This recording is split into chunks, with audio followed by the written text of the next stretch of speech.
conversamos también sobre la potestad tributaria originaria, sobre la potestad tributaria delegada. Ahí entramos al artículo 104, ¿no? La famosa delegación de facultades, con el artículo que acabo de mencionarles, y versus el artículo 79 de la Constitución, ¿no? Que guarda una reserva absoluta en un caso específico. De todo eso conversamos y les dije, ojo señores, la próxima clase, dentro del artículo 74, estamos guardándolo para la siguiente clase, es donde vamos a trabajar los límites a esa potestad tributaria, ¿no? Ahora, ahorita vamos a comenzar a mirar el artículo 74 en esa parte de los límites y ustedes en las lecturas del doctor Ataliba, de César Landa, en uno chico que yo escribí, está muy simple, ¿no? En el sentido de los límites del ejercicio de la potestad tributaria pueden ser de dos tipos. Implícitos, es decir, no necesariamente están en la Constitución, y los expresos. Nosotros vamos a trabajar básicamente sobre los límites expresos, ¿no? Que están en la Constitución y que son cuatro. El principio de reserva de ley, el principio de igualdad, el principio de respeto a los derechos fundamentales y el principio de no confiscatoriedad.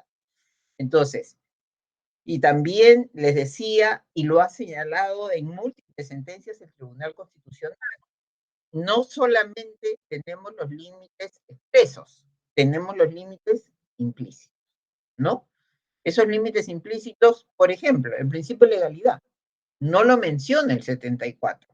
Sin embargo, es un principio de no hay tributo sin ley, ¿no? O el principio de capacidad contributiva. ¿Qué se afecta? ¿Qué se grava? La riqueza. Y decíamos, a una persona que gana 1,000 soles al mes, ¿no? Que ni siquiera llega al sueldo mínimo vital, no se le puede gravar con tributos, ¿no? ¿De qué impuesto a la renta me vas a hablar, ¿no? Si no tengo capacidad contributiva, ¿no? Entonces, hay una serie de límites implícitos que el Tribunal Constitucional ha desarrollado y que nosotros obviamente vamos a comentar. Y esta PPT, ¿no? Vamos a ver si la terminamos hoy o no, no estoy tan segura, tiene 61 páginas. Les decía también en la clase pasada, ¿no? Que lo que hacen estos principios es un límite al Estado. Y también se les conoce, ¿no es cierto?, como los principios, pero son límites al ejercicio de la potestad tributaria. Y si nosotros tenemos una serie de derechos que están tutelados por la Constitución, tiene que existir un instrumento que nos permita viabilizar la defensa, ¿no? Si es que hay violación en el ejercicio de la potestad tributaria a estos límites al ejercicio, ¿sí? Ahí vamos a hablar, simplemente en esta oportunidad solamente comentarlo, porque más adelante, mucho más adelante, vamos a trabajar sentencias del TC, ¿no? Pero ahí están las famosas garantías constitucionales, ¿no? O sea, ¿qué hago? El Código Procesal Constitucional es la norma legal que desarrolla estas vías procedimentales que tengo yo para defenderme. Básicamente, en derecho constitucional es el derecho, se me ha ido la palabra, básicamente es la demanda de amparo, ¿no?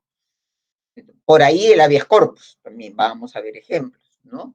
Principio de, por ejemplo, las leyes tienen que no violentar la Constitución. Ah, ya. Y si una ley violenta la Constitución, último párrafo del 74, se puede presentar, ¿no? El proceso de inconstitucionalidad.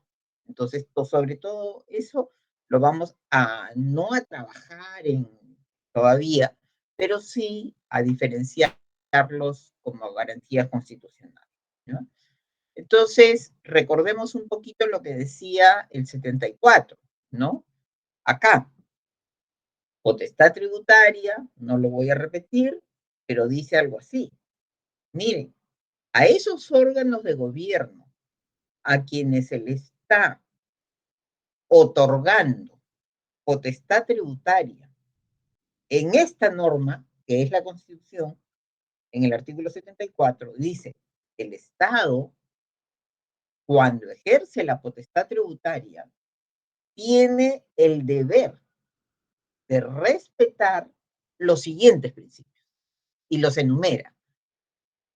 Reserva de ley,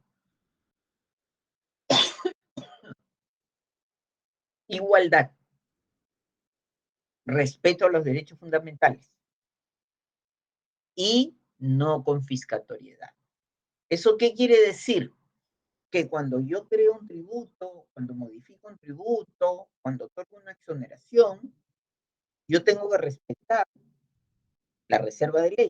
Ahora la vamos a desarrollar. Tengo que respetar el derecho a la igualdad. Tengo que respetar todos los derechos fundamentales de los ciudadanos o contribuyentes. Y el tributo no puede ser confiscatorio. Entonces, en esos cuatro nos vamos a centrar. No obstante ello, vamos a diferenciar el principio de legalidad, ¿no?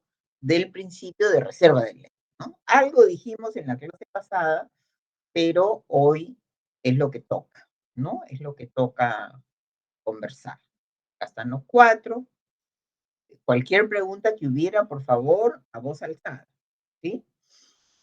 Sobre estos cuatro vamos a conversar y obviamente va a entrar también la diferencia, primero qué es, principio de legalidad y luego la diferencia. Lo primero que les tengo que decir en relación al principio de legalidad es que es el primer principio que existe.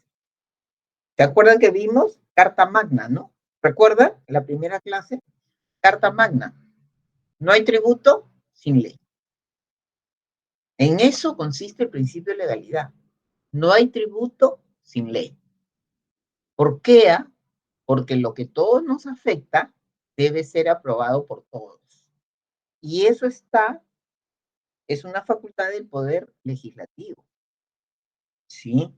Y entonces nosotros vemos que cuando se ejerce esta potestad tributaria, no es solamente que se utilice una ley, sino que el proceso formativo de la ley tiene que ser constitucional. Y recordarán, ahí hablamos de la ratificación y hablamos de las sentencias de Santiago Surco, de Miraflores, donde justamente se decía que no se ha cumplido con la ratificación.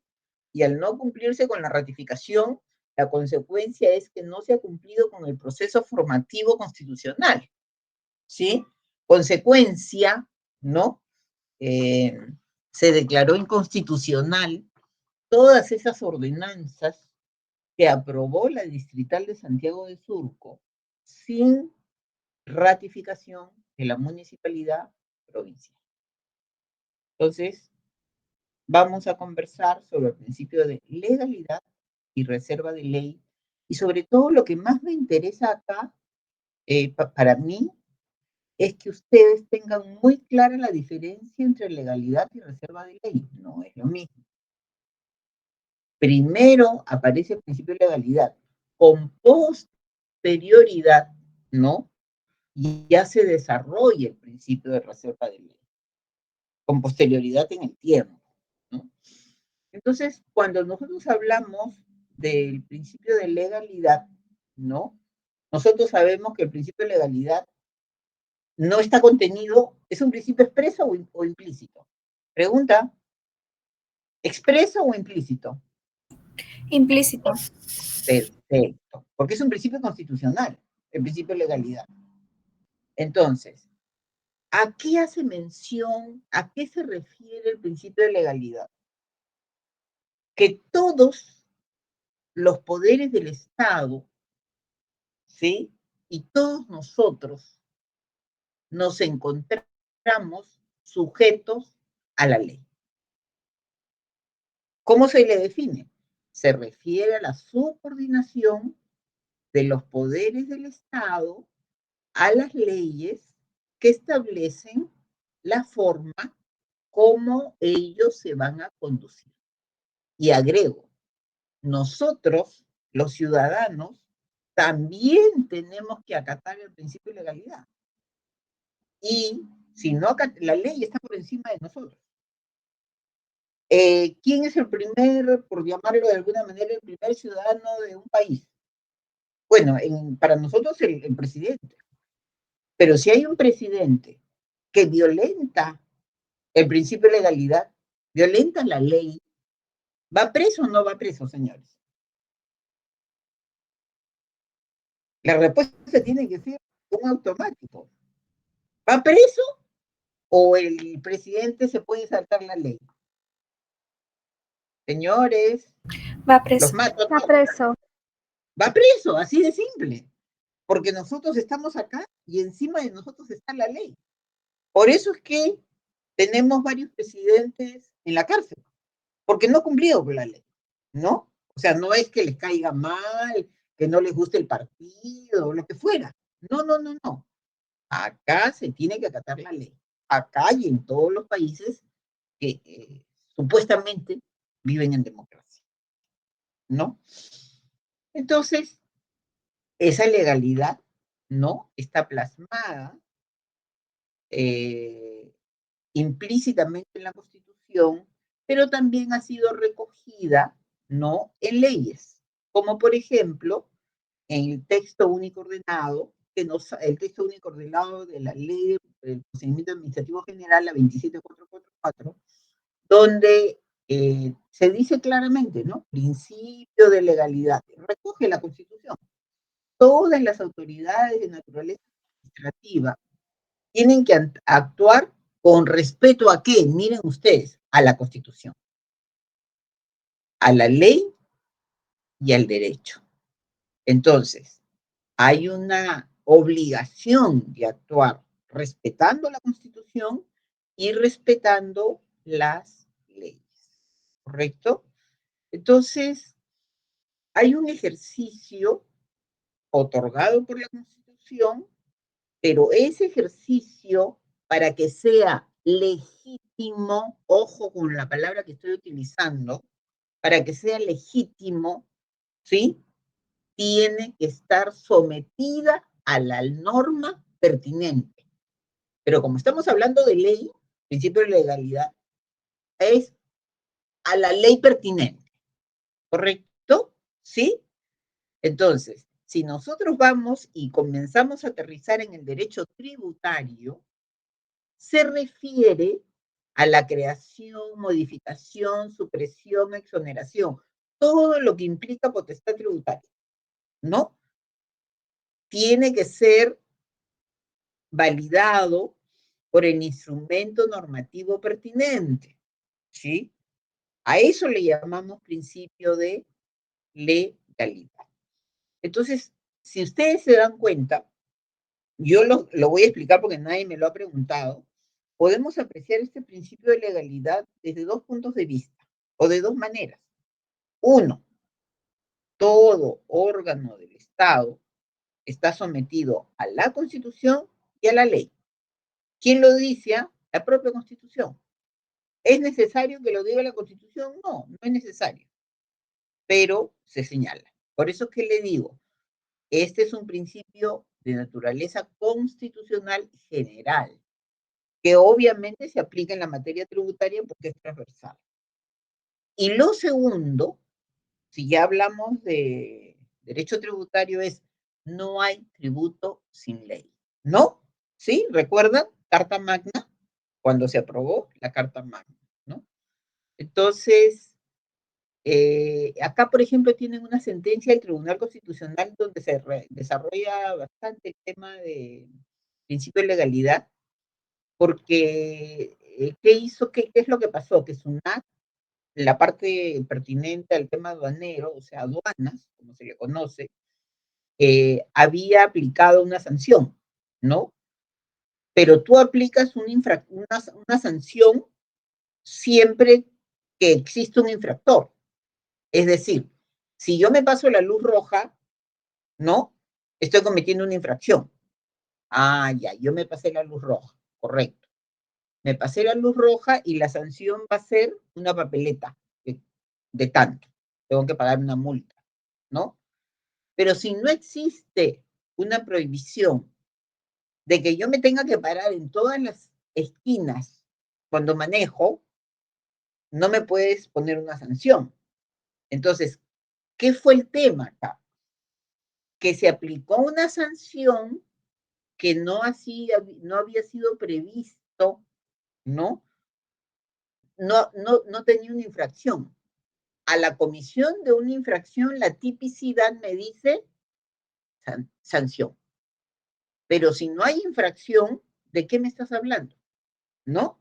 Entonces, eso es un poco el tema de que trata la sentencia y es lo que desarrolla el Tribunal Constitucional, principio de legalidad. Otra sentencia, que creo que esta es el ITF, ¿no? El, ¿Qué dice el Tribunal Constitucional cuando define el principio de legalidad? El principio de legalidad en materia tributaria, porque ya aterrizamos en la materia tributaria, parte de que no hay tributo sin ley. ¿Sí? Eso es algo que se tiene que cumplir sí o sí. ¿Y eso qué significa? Que es imposible que el Estado exija, obligue o requiere el pago de un tributo si no hay una ley o norma equivalente a la ley que lo regule. O sea, no hay tributo sin ley. Nuevamente, ahora nos vamos a la famosa Comisión de Bases de Reforma de la Constitución, que en otro momento yo les voy a hablar. ¿Cómo define la legalidad? ¿No? En el año 2001 se nombró a un grupo de académicos para que desarrollaran recomendaciones para la nueva Constitución. Hicieron un trabajo brillante. La parte tributaria, porque se partió por partes, no es un articulado, sino que se partió por partes.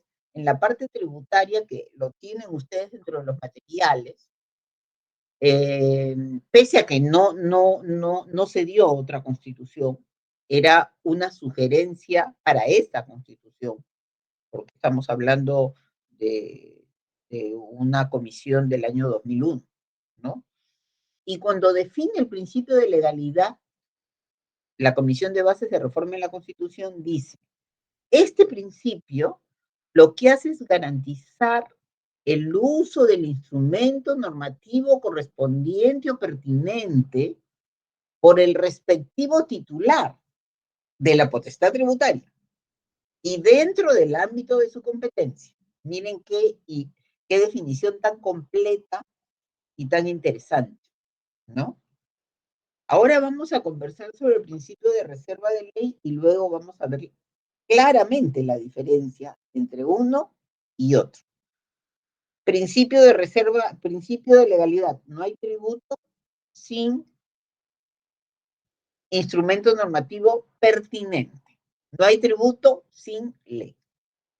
A diferencia del principio de reserva de ley, que no es un principio implícito, es un principio expreso, que aparece mucho después, donde lo que hace es desarrollarse en el principio de reserva de ley, es un principio de naturaleza, acuérdense por favor, regulatorio. ¿Y eso qué significa? Que regula qué aspectos del tributo tienen que estar regulados o reservados para ser regulados únicamente por la ley, por el instrumento normativo ley o norma pertinente. Esta parte quiero que me la sigan. Principio de naturaleza regulatorio. ¿Y qué me regula, Carmen? Regula que nosotros generalmente en materia tributaria tenemos ley y reglamento. Ley del impuesto a la renta y reglamento. Ley del IGB y reglamento. Entonces, ¿y cómo hacemos? Porque ustedes saben que regula una ley y que regula un reglamento. El reglamento no puede ir por encima de la ley. El reglamento no puede atacar, no puede vulnerar, ¿no? No puede ir en contra de la ley, ¿no? Lo que hace es desarrollarla. Eso hace un reglamento, ¿no? Porque son reglamentos subordinados. ¿A quién? A la ley. Ah, correcto. Entonces, ¿dónde está la naturaleza regulatoria? La naturaleza regulatoria es que los elementos esenciales del tributo tienen que ser regulados por la ley. Y los elementos no esenciales pueden ser regulados por el reglamento. Ojo, una ley no podría decir, imagínense mañana se crea un tributo nuevo y la ley dice, no, ley todavía, dentro de los 60 días hábiles al día de la publicación de este dispositivo, se publicará el respectivo reglamento. En ese reglamento se establecerá quiénes son los contribuyentes y la alícuota de tributo. Esos son elementos esenciales. La ley no le puede dar un cheque en blanco de elementos esenciales que le corresponde regular a la ley, no se los puede delegar al reglamento. En eso consiste la reserva de ley. Ojo. Entonces, dentro de la creación, modificación, supresión, exoneración, dentro del ejercicio de la potestad tributaria, se reserva, ¿sí? Se reservan determinados aspectos que son los elementos esenciales del tributo a la ley. Y no se puede regular por vía reglamentaria. Por eso se dice que la reserva de ley es un principio de naturaleza regulatoria. ¿Ok? Entonces, este principio de reserva de ley existe ¿para qué? Para tutelar la arbitrariedad de quién, del legislativo o del ejecutivo. Señores, ¿quién dicta los decretos supremos? El Poder Ejecutivo. Exacto. Entonces, este principio de reserva de ley, lo que está tutelando es que haya arbitrariedad en dónde, en el poder ejecutivo, tal cual tú lo acabas de decir, ¿cierto? Entonces, los elementos no esenciales sí pueden estar regulados en el reglamento. Y nosotros hemos tenido cantidades de casos donde la ley ha señalado la alícuota del tributo será establecida por vía reglamentaria. ¿Cómo? Y eso es un elemento esencial. La alícuota o tasa del tributo, ¿no? Va a ser establecida por vía reglamentaria. No, señores. ¿Por qué? La reserva de ley, ¿qué significa? Mírenlo con el 104. Yo no puedo decir, creo un nuevo tributo y yo no puedo decir, poder legislativo, yo no puedo decir, oye, como yo soy una ley, le estoy delegando, ¿no? Al Ejecutivo para que indique cuál es la alícuota del tributo. No, porque la potestad tributaria no se delega, salvo, es indelegable, como hemos dicho, salvo el contenido del artículo 104 donde hay una ley autoritativa. Ojo, ¿sí? ¿Preguntas hasta ahí?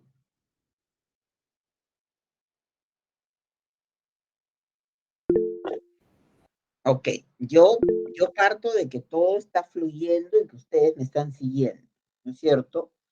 Entonces, aquí tenemos, ¿no es cierto?, que hay dos tipos de reserva de ley. La reserva absoluta, y la reserva relativa. ¿Cuál es la diferencia? Por su propia terminología. La reserva absoluta significa que todos los aspectos del tributo tienen y están reservados a ser regulados en el instrumento normativo ley o norma con rango de ley. Ojo.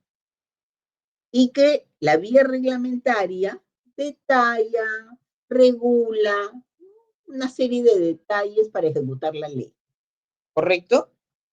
Esa sería una reserva absoluta. En el Perú no se aplica la reserva absoluta. Se aplica la reserva relativa. ¿Por qué? Porque la ley tiene necesariamente que regular los elementos esenciales del tributo. ¿Quiénes son los sujetos de la relación jurídica tributaria? ¿Quién es el acreedor tributario? ¿Quién es el contribuyente? ¿Cuál es el hecho imponible? ¿Cuál es la alícuota del tributo? ¿No? Más que cuál es el hecho imponible, cuáles son los aspectos de la hipótesis de incidencia tributaria, de lo cual vamos a hablar más adelante, ¿no? La parte de la norma. Y el reglamento puede regular esos elementos no esenciales, porque hay una serie de elementos que se regulan en un tributo, pero no todo tiene que estar en la ley. Por eso tenemos ley y reglamento. Ley y reglamento. ¿Sí, señores? Entonces, ¿qué dice el Tribunal Constitucional? Y ahí tienen ustedes una sentencia bien interesante, ¿no? Miren lo que dice el Tribunal Constitucional. A ver, ¿quién nos hace el favor de leer? Yo, doctora. Ya, perfecto. Posición del Tribunal Constitucional. Los aspectos fundamentales del tributo deben estar en la ley. Además, la ley debe ser lo más precisa posible en la regulación de dichos aspectos fundamentales, no debiendo ser necesaria la remisión, empresa o tácita, por parte de la ley, para que un reglamento o cualquier otra norma de menor jerarquía establezca las normas de detalle que acabamos de indicar. ¿Se dan cuenta? Entonces, no solamente se va al decreto supremo. Lo que pasa es que creo que esta sentencia es la sentencia del régimen de percepciones, donde la ley le remite y dice, los demás aspectos, si eran elementos esenciales, serán regulados vía resolución de intendencia. O sea, la resolución de intendencia es el instrumento normativo que utiliza la Administración Tributaria Nacional, entiéndase SUNAT, ¿no? Perdón. ¿Y cuál es la naturaleza de una resolución de intendencia? La naturaleza de una resolución de intendencia es de acuerdo al rango del superintendente de SUNAT. El superintendente de SUNAT tiene rango de ministro. Entonces, las resoluciones de intendencia son como resoluciones ministeriales. O sea, lo máximo es ley y decreto supremo, pero no puedes bajar más. Y aquí se bajó más. Entonces, también se trabaja esta diferencia entre reserva de ley y principio de legalidad. Yo les estoy poniendo la propia sentencia donde lo señala, ¿sí? Y en la 042-2004, que es una sentencia sobre el proceso de inconstitucionalidad, hay una definición interesante, muy interesante, que va de la mano de lo que estamos conversando, que siente el Tribunal Constitucional, ¿no? La reserva de ley en materia tributaria es en principio una reserva de naturaleza relativa, lo que acabamos de señalar nosotros. Ojo, dice el PC, es posible que la reserva de ley pueda admitir de manera excepcional derivaciones al reglamento. Y yo les aclaro, pero no de elementos esenciales del tributo. Ojo, se puede admitir excepcionalmente derivaciones al reglamento, siempre y cuando los parámetros que se establezcan en la ley estén claramente establecidos en la ley o en la norma con rango de ley. Ah, ya. Entonces, ¿qué se tiene que tener en cuenta? ¿Cuál es el grado de realización? ¿Cuál es el grado de concreción de los elementos esenciales del tributo? Qué importante. La reserva será máxima cuando la ley regule los sujetos, el hecho imponible, la alícuota, y será menor cuando se trate de otros elementos. Pero en ningún caso podrá aceptarse que la ley le entregue en blanco o un cheque en blanco de facultades al Ejecutivo para regular la materia que está reservada a la ley. Ahora, lo que yo les pongo es literal de lo que dice el Tribunal Constitucional, pero es un pedacito de la sentencia. A ustedes les digo, el que sí quiere aprender derecho tributario, léase la sentencia, ¿no? Porque es muy rico, trabaja muy bien este tema, ¿no? Pero miren cómo de lo que nosotros vamos conversando, luego vemos que se materializa en una sentencia del Tribunal Constitucional, ¿no? ¿Sí? Y después, en esta misma sentencia, se establece la diferencia entre el principio de legalidad y reserva de ley. A ver, les hago una pregunta suelta. ¿Qué, ¿Cuál es la noticia del Tribunal Constitucional del día de hoy?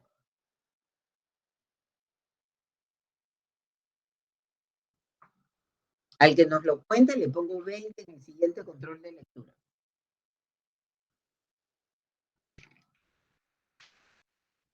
Pero no les voy a dar más de un minuto, ¿no? Porque se supone que lo deberían saber. ¿Qué ha pasado con el Tribunal Constitucional hoy día? ¿Qué ha decretado?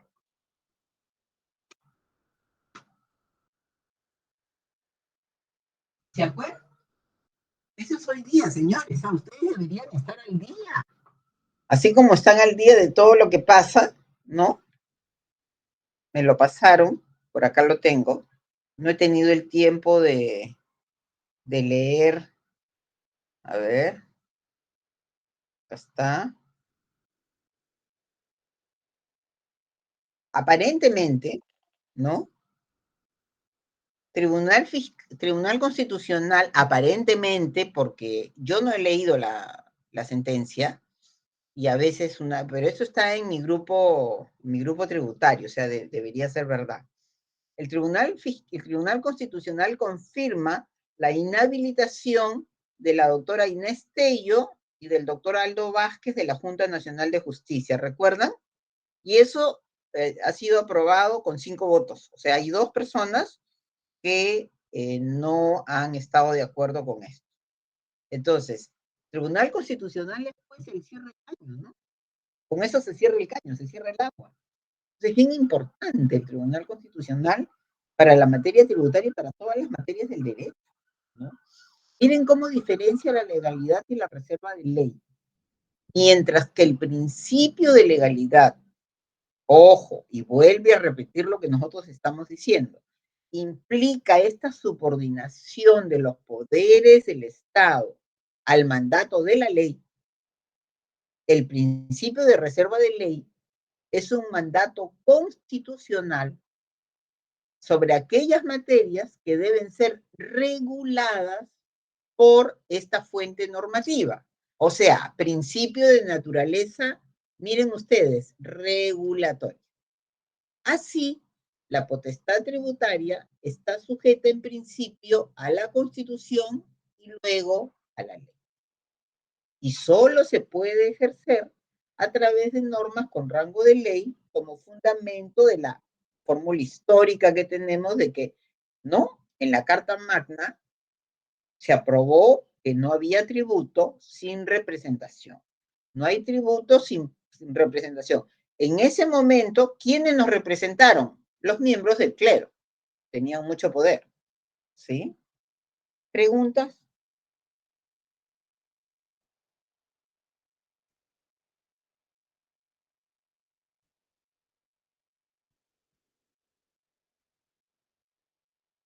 Y allá hay una aclaración del Tribunal Constitucional. Quiero que alguien nos ayude para no quedarme yo sin voz a las 8 de la noche. A ver, ¿quién nos ayuda? Katy, por favor. Está bien, doctora. La regulación del hecho imponible comprende la descripción del hecho grabado, aspecto material, el sujeto acreedor y deudor del tributo, aspecto personal, el momento del nacimiento de la obligación tributaria y el lugar de su acaecimiento, aspecto espacial. Y entonces eso es la famosa hipótesis de incidencia tributaria, ¿no es cierto? ¿Sí? Eso debe estar ¿en dónde? En la ley, ¿no es cierto? ¿Sí? Sí, doctor. Ya, ¿qué más? La alícuota también forma parte esencial del hecho imponible, pues el quantum del impuesto está directamente relacionado con el carácter no confiscatorio del impuesto. Aunque el decreto supremo pueda complementar al mismo en el marco, por ejemplo, de topes máximos y mínimos que hubiera establecido la ley o de la forma de determinación del monto. Perfecto. Entonces ahí tienen, muchas gracias. Ahí tienen ustedes dos sentencias que mencionan esto mismo. Y lo que está diciendo en buena cuenta es reserva de ley para el aspecto subjetivo, aspecto material, aspecto temporal y aspecto espacial, que son los cuatro aspectos de la hipótesis de incidencia tributaria que la ley establece, ¿no? En materia tributaria. Ustedes tienen el libro del profesor Geraldo Taliba que se llama Hipótesis de incidencia tributaria. Esos aspectos tienen que estar establecidos en la ley. No pueden estar establecidos en la norma de naturaleza reglamentaria. Pero yo les digo algo, cuando hablamos del aspecto subjetivo, hay un sujeto acreedor y un sujeto deudor, ¿sí? Pero dentro del sujeto deudor está el contribuyente y está el responsable. El que tiene que estar en la ley es el contribuyente. Pero, por ejemplo, todos sabemos, pregunto, ¿ah? ¿Qué es un agente de retención? ¿Sabemos qué es un agente de retención? Pregunto. ¿Sabemos qué es un agente de percepción? Cuando ustedes van al cine, ¿no? La mayoría pues ve por televisión, Netflix, ¿no? Ya creo que poca gente va al cine, o no sé, corríjanme por favor ustedes. Eh, lo cierto es que, a ver, ¿por qué me perdí? ¿En qué me perdí? Ah, ya, cuando pagamos la entrada del cine, hay un impuesto a los espectáculos públicos no deportivos, que está regulado en el artículo, si no me equivoco, 54 de la Ley de Tributación Municipal. Y entonces lo que cada uno de nosotros le entrega al cine, el cine tiene la calidad de agente de percepción, porque percibe, ¿sí? Una cantidad de dinero que en realidad nosotros estamos pagando el impuesto de los espectáculos públicos no deportivos. Por ejemplo, ¿cuánto cuesta una entrada al cine, señores? ¿20 soles? 10 soles. Perfecto. Entonces pensemos que de ahí, de esos 10 soles, el impuesto sea 1,20 sol. Impuesto a los espectáculos públicos no deportivos. Artículo 54 del texto único ordenado de la Ley de Tributación Municipal. Pero yo no voy a ir a SUNAT a pagar eso. Ojo, ¿sí? Ese es un tributo, ¿no? Que y el legislador ha establecido que existan estos sujetos, agente de retención, del cual no estamos hablando, o agente de percepción. La agente de percepción es quien percibe un dinero del contribuyente y lo que hace es entregárselo al fisco. ¿Sí? Entonces, es una persona que interviene, a veces sí, a veces no, en algunos tributos sí, en otros tributos no. ¿Qué pasa con las personas que tienen renta de quinta? Lo que nosotros llamamos rentas del trabajo. Renta de quinta, por ejemplo, yo levanto la mano, he estado 45 años en planilla en 2 o 3 lugares, ¿no? Y todos los meses a los trabajadores, ¿no? Trabajadores, funcionarios, a todos los que les pagan, el empleador, mi último empleador ha sido el Ministerio de Economía y Finanzas, mi empleador me descontaba el monto correspondiente que yo tenía que pagarle de manera mensual y adelantada en este caso al acreedor tributario, que es SUNAT. Pero se crea la figura del agente de retención. ¿Por qué? Porque dice, oye, en el MEF hay 1000 personas. Yo no quiero que 1000 personas hagan declaración jurada si es lo único que reciben. Entonces, yo le voy a retener, ¿no? Retener de lo que le tengo que pagar, sujeto de empleador, yo le retengo y entrego de todos, identificándolos, se lo entrego a SUNAT. Pero ese agente de retención y ese agente de percepción, pregunta para ustedes, ¿es un elemento esencial del tributo? Sí me han seguido la pregunta, ¿no?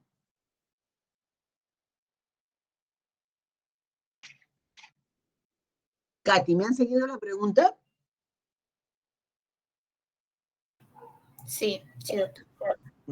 Ya. Ese agente de retención o de percepción, no necesariamente, escúchenme, no necesariamente está en todos los tributos, ¿ah? No está. Ojo, no está necesariamente. Yo tengo que pagar el impuesto al patrimonio vehicular. Yo tengo que pagar el impuesto predial de los predios que tengo. Y no hay agente de retención ni de percepción, ¿eh? Ojo, fue el legislador cuando le interesa, los crea para en una sola persona asegurarse la recaudación. Pregunta, ¿es un elemento esencial del tributo? Porque el elemento esencial es clarísimo, ¿no? ¿Sí? El sujeto acreedor y el sujeto contribuyente. El Ministerio de Economía y Finanzas, como empleador, ¿es el contribuyente del impuesto a la renta o soy yo la contribuyente como trabajadora? Usted como trabajador. Por lo tanto, los agentes de retención y percepción no son elementos esenciales del tributo. ¿Qué significa elemento esencial? Es un elemento que no puede faltar, porque si falta, no puede aplicarse el tributo. Ojo, si no se señala contribuyente, esta parte es bien importante, ¿ah? Miren, y es bien sencilla. Si no señalo el contribuyente, ¿es un elemento esencial o no? Claro que es un elemento esencial. Si yo no digo quién es el contribuyente, ¿la norma se puede aplicar? No, no se puede aplicar. Pero por esa razón es un elemento esencial, esencial. O sea, es como decir, ¿cuáles son los elementos esenciales para preparar un queque de plátano? Ustedes me dirán el plátano, ¿no? Sí, claro. Si no tengo plátano, el queque será de cualquier cosa, pero no será de plátano. A eso le llamamos elemento esencial. Pero el agente de retención y agente de percepción puede estar como puede no estar. ¿Eso qué quiere decir? Que puede estar regulado en la ley o puede estar regulado en el reglamento. ¿Me siguieron, señores? Ese silencio me preocupa. Miren que voy a dejar la PPT y me voy a meter al MITA. O sea, ese silencio me preocupa. ¿Me están siguiendo? Señores.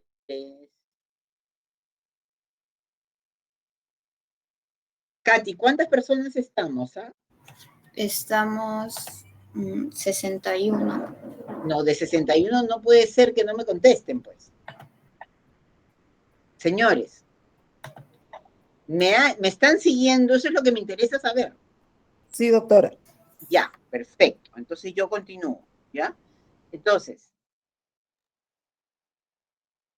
acá ustedes ven ya varias sentencias donde yo les voy diciendo, ojo, ¿no?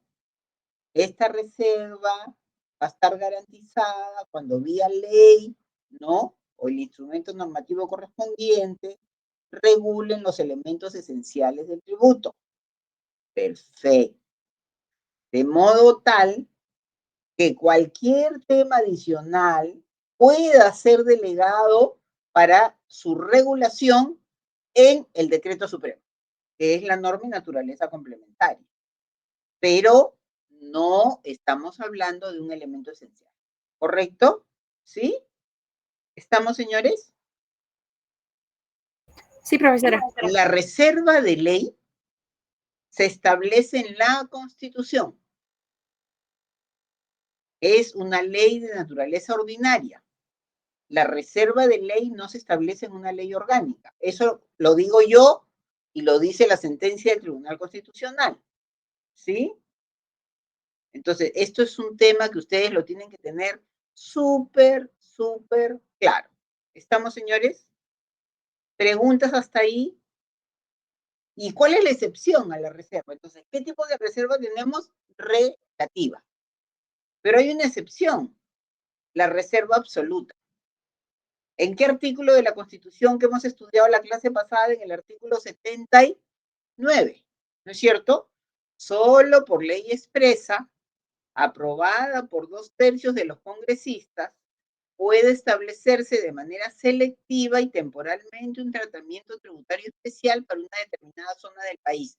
Todo tiene que estar en la ley. Todo. ¿Estamos, señores? ¿Sí? En el caso de los agentes de percepción, ¿no?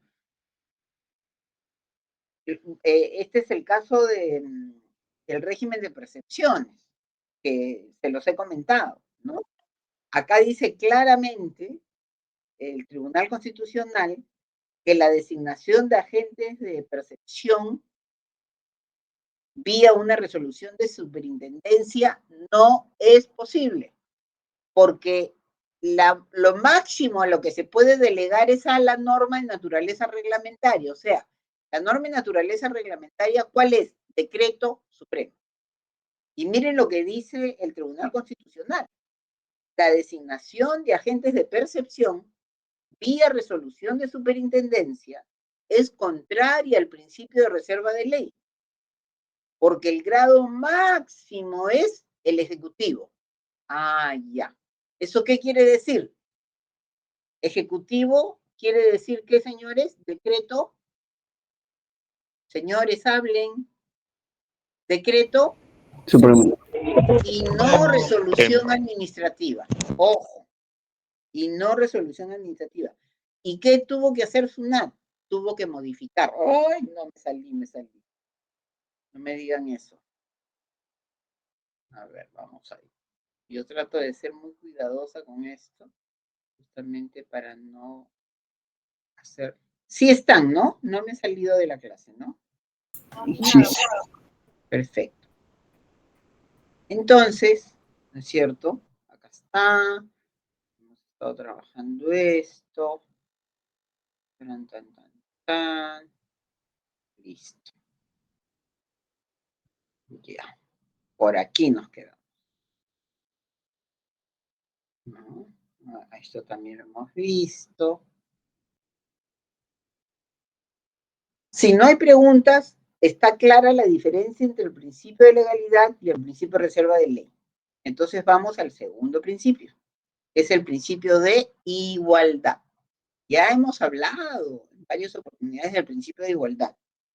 Norma 2, numeral 2, corríjame por favor, de la Constitución. El principio de igualdad no es un principio de naturaleza tributaria exclusivamente, no, es un principio constitucional. Nadie, o sea, que va en contra de qué? De la discriminación, no de la diferenciación, no del trato desigual, porque se debe tratar igual a los iguales y se puede tratar de manera desigual a los desiguales. Y en materia tributaria, señores, no tenemos la misma capacidad contributiva. Ojo, no tenemos la misma capacidad contributiva. El próximo año, cuando ustedes lleven impuesto a la renta, se van a dar cuenta cómo, ¿no? Síganme, por favor, en esta parte. Ya les voy a hacer un pequeño paréntesis. Imagínense yo trabajando, yo me acuerdo cuando trabajaba en el Banco Central de Reserva, mi compañero del costado era un abogado muy lindo, un gran amigo, Adrián Revilla, que luego fue superintendente de SUNAT. Fue el segundo superintendente de SUNAT. Entonces, lo que voy a hacer es inventar, porque Adrián era soltero, yo estaba casada, ¿no? Yo tenía 2 hijas ya. Pero los dos ganábamos igual. Pero ¿qué les parece si Carmen Robles tenía 2 hijos, tenía un esposo que trabajaba, mayores ingresos, y mi compañero de carpeta, que ganaba exactamente lo mismo que yo, una esposa que no trabajaba y 8 hijos? Pero les puedo poner un ejemplo más bonito. Alfredo Gildemeister, que es profesor de tributario. Él es del Opus Dei y tiene 11 hijos. Entonces, la ley del impuesto a la renta, ¿sí?, no diferencia. En determinada época, uno podía deducir por hijo. ¿Por qué? Porque la capacidad contributiva de Carmen Robles, que tenía 2 hijos, es una capacidad contributiva mayor. Voy a pensar que el que se sentaba a mi costado era Alfredo Gildemeister, que tenía 11 hijos. ¿Quién gasta más en los hijos? Alfredo, ¿no es cierto? O mejor dicho, el contribuyente que tiene 11 hijos. Entonces se permitía la deducción por hijos. Pero como el peruano es bandido, se inventaban los hijos. Y por eso quitaron la deducción por hijos. Ahora simplemente es una deducción presunta de 7 unidades impositivas tributarias. Entonces, ahí, por ejemplo, hay una vulneración al principio de igualdad. Porque se está tratando de manera igual a desiguales. Pero nadie dice nada y ahí ha quedado el tema. Entonces, lo que trato de explicarles es que el principio de igualdad muchas veces no se cumple, ¿no? El principio de igualdad lo que nos va a garantizar es un trato igual para quienes se encuentran en una situación económica o en una capacidad contributiva similar. Capacidad contributiva, principio constitucional, sí, señores, implícito, ¿no? Porque se aplica a toda la materia tributaria y no está establecida como un límite al ejercicio de la potestad tributaria. Y sí es un límite al ejercicio de la potestad tributaria. Entonces, acá, ¿no? El principio de igualdad, miren lo que dice el Tribunal Constitucional. El principio de igualdad, hay 2 facetas: igualdad ante la ley e igualdad en la ley. Uno, léanlo por favor ustedes, pero uno quiere decir que la ley debe tratar igual a los iguales y puede tratar desigual a los desiguales.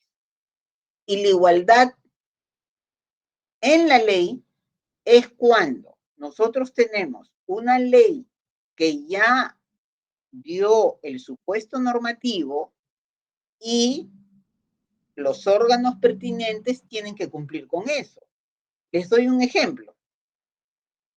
La ley, el Código Tributario, dice que cuando tú no pagas y la deuda es exigible coactivamente, te deben iniciar un procedimiento de cobranza coactiva.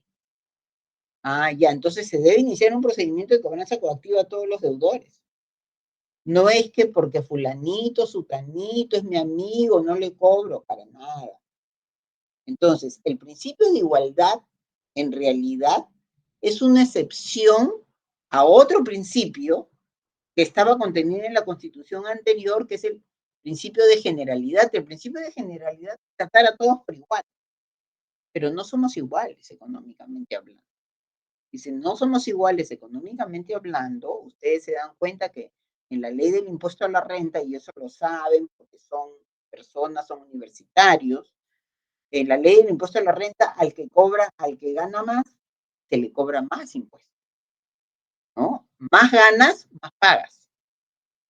A diferencia del impuesto general a las ventas, que en realidad es una ley, ¿no? Es un tributo que trata de manera igual a desiguales. Yo les digo algo, si yo me voy a comprar un remedio, ese remedio me puede costar 180 soles y yo lo pago. Pero tal vez entra una señora a la misma farmacia a comprar el mismo remedio, pero ella no puede pagar los 180 soles. Entonces, ahí tenemos un impuesto que nosotros llamamos de naturaleza regresiva. ¿Por qué? Porque está afectando más al que menos tiene. O sea, yo puedo renegar, pero hay algo que es cierto, lo pago. Ahora, en estos últimos tiempos, que todo ha subido, así la palabra es todo ha subido, ¿no? Uno reniega cuando dice, oye, pero esto es una locura lo que están cobrando, ¿no? Pero hay gente que no puede pagar. Entonces, ¿qué pasa con el IGB, no? Complicado, ¿no? Entonces, el principio de igualdad, ¿no? No, no limita el trato desigual, ¿no? Ojo, no limita el trato desigual. Eso hay que tenerlo bien clarito. El principio de igualdad garantiza igual trato para quienes se encuentren en una situación económica o en una capacidad contributiva similar. Pero el principio de igualdad tutela que se trate de manera diferente o que se grave de manera diferente si hay razones objetivas y razonables y que sean razones razonables y razones objetivas para un trato diferente. ¿Se dan cuenta?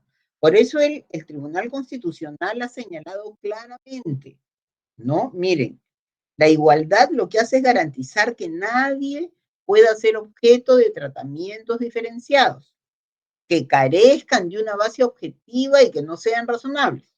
O sea, ergo, sí se puede tratar de manera diferente, siempre que exista principio de objetividad y de razonabilidad, ¿correcto? Lo que no se puede es hacer un trato discriminatorio. Y les voy a poner un ejemplo. El día de mañana se aprueba una ley que dice que se cree un impuesto a la soltería. ¿Y eso qué significa? Que ese impuesto a la soltería va a gravar a las mujeres y a los hombres mayores de 40 años que no se hayan casado. ¿Qué les parece eso? ¿Cuánto? 1.000 soles mensuales. ¿Qué les parece eso? ¿Está respetando el principio de igualdad? ¿Hay razón objetiva y razonable? Y yo digo, ¿razonable para la creación de ese tributo? ¿O está afectando el principio de igualdad? Es decir, ¿es discriminatorio o no? Sí es discriminatorio, doctora, porque va contra la igualdad contributiva. Totalmente discriminatorio. ¿Pero por qué es discriminatorio? Porque atenta contra la igualdad contributiva, ya que no existe algún se puede decir alguna razón o alguna razonabilidad para poder poner una diferencia entre alguien soltero y alguien casado. Totalmente de acuerdo contigo, ¿no es cierto? Entonces, es interesante, totalmente de acuerdo contigo. Muy bien la respuesta. Y también les comento que el Tribunal Constitucional, ¿no? Habla más que igualdad ante la ley o igualdad en la ley, habla de la igualdad jurídica, ¿no? Entonces, este principio de igualdad, si ustedes se dan cuenta, los principios están entrelazados y vinculados. Acá se encuentra vinculado íntimamente. ¿Con qué? Con la capacidad contributiva. Porque lo que busca es garantizar que la carga tributaria sea proporcional a la capacidad económica de los contribuyentes. Entonces yo ahí pregunto, ¿en nuestro país se cumple? Ojo, ¿en nuestro país se cumple? ¿Qué pasa con el IGB, no? ¿A quién afecta más el IGB? ¿Al que más tiene o al que menos tiene? Al que menos tiene. Y todo ha subido, señores. Todo ha subido. Es una locura, ¿no? Y sin embargo, ahí estamos, ¿no? Nadie dice nada, ¿sí? Entonces, adicionalmente a ello, siempre les pongo la sentencia del Tribunal Constitucional que cito, el fundamento, el TC considera que este principio de igualdad o límite al ejercicio de la potestad tributaria, además de ser un derecho de naturaleza fundamental, es también un principio rector de la organización de un Estado social de derecho, ¿no? Entonces, también señala el Tribunal Constitucional que no todo trato desigual constituye necesariamente una discriminación. Eso lo tenemos claro. Creo que eso está clarísimo. Trato desigual, sí, por razones objetivas y razonables, ¿no? Pero lo que no se puede hacer es trato de naturaleza discriminatoria, porque sí se prohíbe todo tipo de diferencia de un trato discriminatorio en todos nuestros derechos fundamentales. Entonces, la igualdad será vulnerada cuando el trato desigual carezca de una justificación objetiva y que sea razonable. Entonces, qué importante. ¿Eso qué quiere decir? Que el principio de igualdad no excluye de ninguna manera un tratamiento desigual. Ojo, ¿ah? Ojo para el examen. Un tratamiento desigual. ¿Es discriminatorio? ¿O un tratamiento desigual afecta el principio de igualdad? ¿Cuál es la respuesta? No. No, no. Pero siempre hay una razón, ¿no es cierto? Lo que no se puede hacer es, como el ejemplo extremo que yo les puse, es la discriminación. Tenemos que tener bases objetivas y razonables. ¿Estamos, señores? ¿Sí? ¿Preguntas hasta acá? La Constitución, en el artículo 2, nos señala de manera taxativa una serie de derechos fundamentales. En el artículo 3 de la Constitución se abren esos derechos fundamentales a muchos otros más que puedan darse en la doctrina. Y en la propia Constitución tenemos, ¿no?, otra serie de derechos fundamentales. Entonces ahí viene, no solamente para la materia tributaria, nosotros vamos a ver el tema tributario como un ejemplo, porque así se ve mucho más claro, pero es un límite al ejercicio de la potestad tributaria el respeto a los derechos fundamentales. Y creo que uno de los ejemplos que he puesto es la vulneración al principio de la intimidad. A ver, vamos a ver si es ese o es otro, ¿no?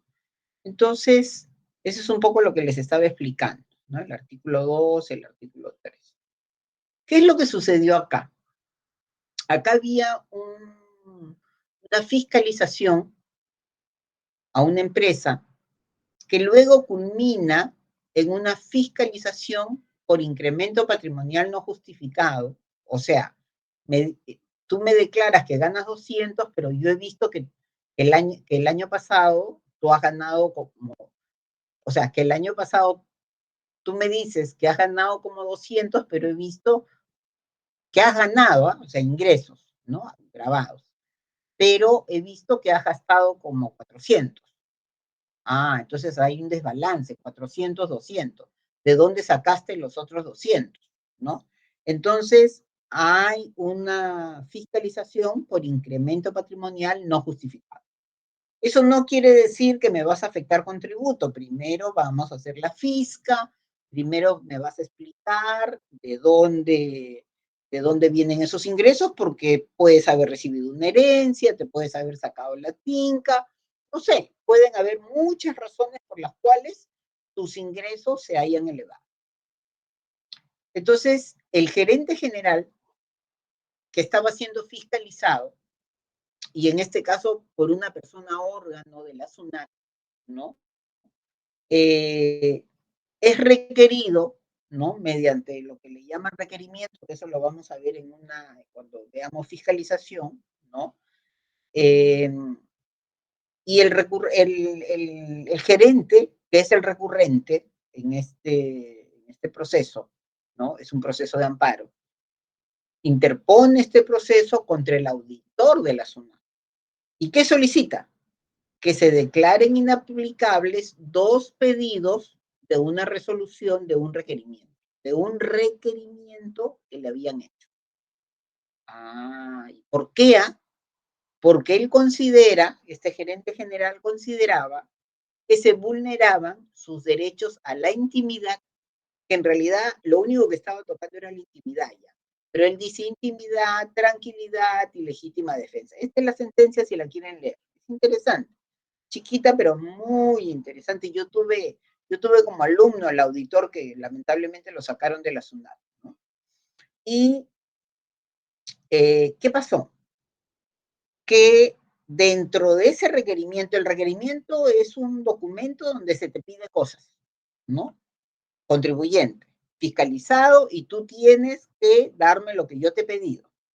Pero tenemos que analizar el caso para ver si vulneraba o no vulneraba el derecho a la intimidad, como estaba diciendo el contribuyente, ¿no? Y entonces, en esta fiscalización, que es legítima, ¿no? Pero vamos a ver si lo que le pide es legítimo. No va, en una fiscalización a mí no me pueden pedir que les cuente cuántas veces me voy a bañar, ¿no? Al club, ¿no? No me pueden pedir con quién me voy de viaje, ¿no? Yo me voy de viaje con quien quiero, ¿no? Quiero invitar a una amiga, me voy de viaje con una amiga. O sea, hay cosas que se tienen que respetar. Y una cosa es que la administración tributaria ejerza su labor de fiscalización, pero tiene que entender que esa labor de fiscalización tiene límites, que son los respetos a los derechos fundamentales y a todos los demás derechos que tenemos. Entonces, lo que dice el contribuyente, ¿no? Es que en el requerimiento le piden que identifique cuántas veces viajó al extranjero. Miren esto, ¿ah? Que identifique a la persona con la que viajó. Pregunta, ¿identificar a la persona con la que viajó es razonable? ¿Ayuda para saber si hay incremento patrimonial no justificado? ¿O lo que yo debo pedirle es de dónde viene el dinero para que tú gastes en un viaje $30,000? Porque tu tarjeta de crédito de esos 40 días en Europa fueron $30,000. ¿O es más importante que yo le diga, identifique a la persona con la que viajaste? A ver, quiero escucharlos.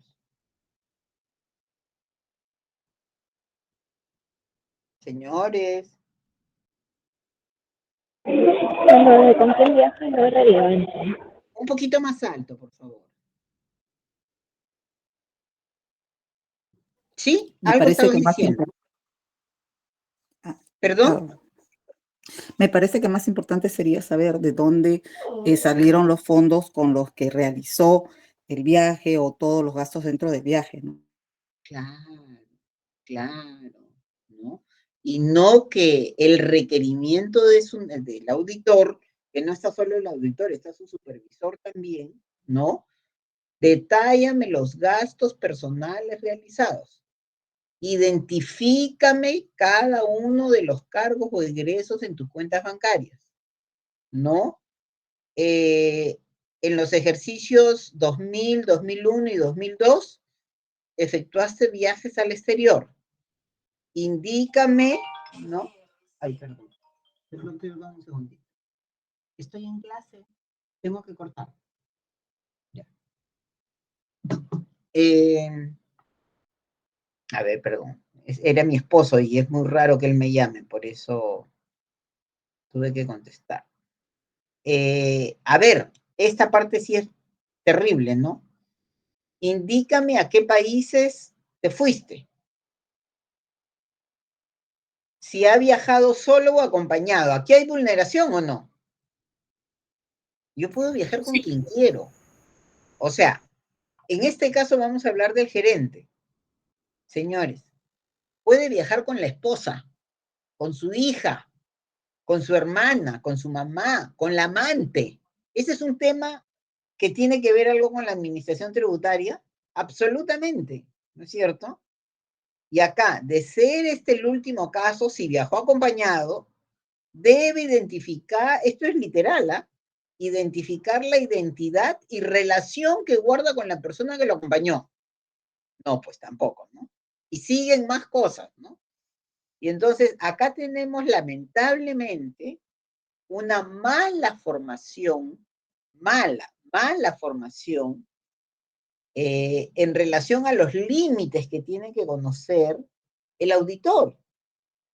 Porque el Tribunal Constitucional dice, el problema consiste en determinar si SUNAT está actuando en virtud de sus facultades de fiscalización o si por el contrario está vulnerando el derecho a la igualdad, el derecho a la intimidad. Entonces, ¿hay vulneración al derecho a la igualdad y al derecho a la intimidad? ¿Qué piensan ustedes?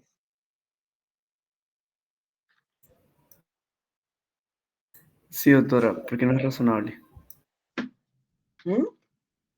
Sí, doctora, porque no es razonable para poder identificar lo que se busca investigar por parte de las autoridades. Exacto. Y entonces ahí lo que se cae de maduro es que SUNAT se encuentra en la obligación de capacitar a su personal, ¿no? A raíz de eso, pues se les ha enseñado bastante, han tenido reuniones o clases como las que ustedes están llevando para que entiendan que la facultad no es absoluta ni restricta, sino que hay que respetar, ¿no es cierto? Entre otros, el derecho a la intimidad, ¿no? Esta es la definición para ustedes, ¿no? Es el fundamento 38 de este caso, ¿en qué consiste el derecho a la intimidad? Y el derecho a la intimidad consiste en que tú no puedes venir a administración tributaria vía una labor de fiscalización, ¿no? A meterte en mi vida privada. Y sobre todo, esto está reconocido por un inciso del artículo 2, ¿no? Y sobre todo que la información que yo te voy a dar no ayuda ni tiene nada que ver con lo que tú estás buscando, que es el desbalance patrimonial, ¿no? Entonces, el tribunal no le da la razón, en este caso al contribuyente, ¿no? Le da la razón al contribuyente y declara nula ciertas partes ¿no? del requerimiento de la administración tributaria, ¿sí? El tribunal señala que los derechos no son absolutos y que la finalidad que tiene la administración tributaria, aún siendo legítima, si trata de establecer si está frente o no a un desbalance patrimonial, puede hacerlo de manera legal. Sin embargo, ¿no? El requerimiento que se hace al contribuyente para que indique con quién viajó, etcétera, etcétera, etcétera, resulta absolutamente desproporcionado en la medida en que no va a aportar ningún dato para saber si hay o no este desbalance. Entonces, ahí es cuando declara fundada, ¿no? En parte, porque algunos pedidos sí estaban bien hechos en el requerimiento, declara fundada en parte algunos incisos de del requerimiento y obviamente le da la razón al contribuyente, ¿no? ¿Preguntas?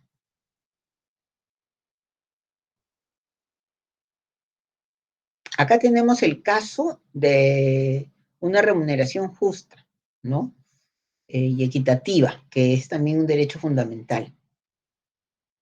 En este caso, al contribuyente, que seguramente le debía dinero a la SUNAT, se le embargó una cuenta en un banco. Y el contribuyente va en proceso de amparo, ¿no? Ay, no, otra vez me salí. No puedo tocar nada porque esto es así.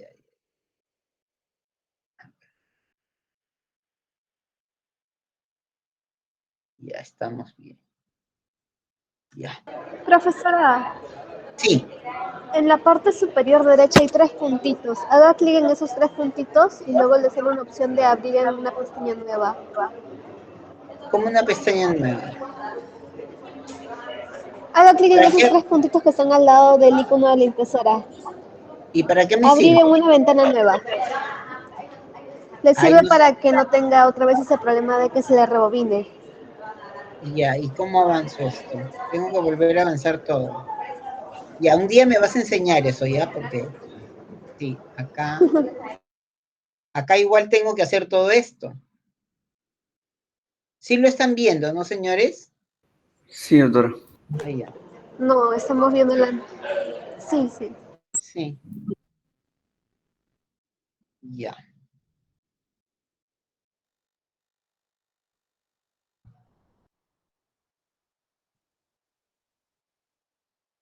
Ya, estábamos en el caso del embargo en una cuenta bancaria, ¿no es cierto? ¿Sí? Sí, Y de acuerdo. entonces la persona dice, ¿no? Me estás embargando mi sueldo. Acá dice, ¿no? Dice el contribuyente, me has vulnerado mi derecho constitucional a una remuneración equitativa y suficiente. Artículo tal de la Constitución. Porque Doctor, me has trabado, disculpe que le perdón, interrumpa. Lo que pasa es que no está compartiendo la pantalla o no lo está moviendo donde está las PPTs. Solo estamos viendo lo que es igualdad en la ley, más no el caso donde claro, estábamos. es que por hacerle caso a la niña, ¿y ahora qué hago? Pues, Regrese a donde estaba, que era la pantalla anterior con el class, y simplemente bájalo. No sé si puede. Donde estaba el original, y porque eso ya lo está compartiendo de por sí. ay, no sé, ay, es una vaina. Chadeantes. No sé, no sé por qué te hice caso, la verdad.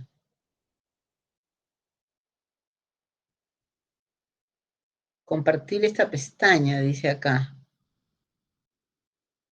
A ver. Ya, creo que voy a tener que, algo va a pasar, chicos.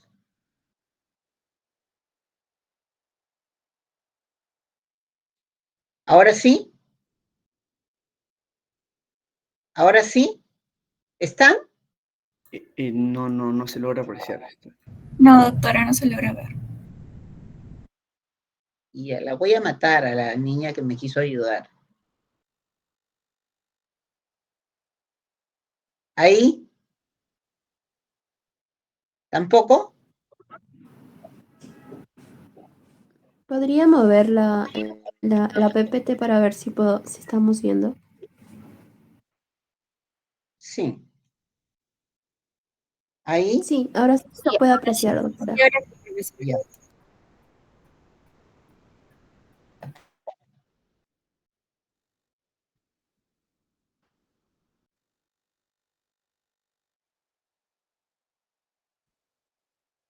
Y ahora sí estamos viendo, ¿no? Y entonces Sí, lo que dice en este caso el contribuyente, él presenta un proceso de amparo, ¿no? Y dice, un momentito, me han embargado mi sueldo, ¿sí? Y están vulnerando un derecho fundamental que está contenido en la Constitución a una remuneración equitativa y justa o suficiente, ¿no? Porque me han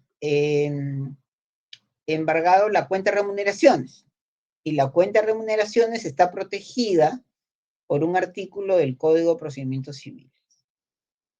Entonces, el Tribunal Constitucional dice, vamos a ver si el monto embargado, porque de había deuda, sí había deuda, vulnera o no el derecho a una remuneración equitativa y justa.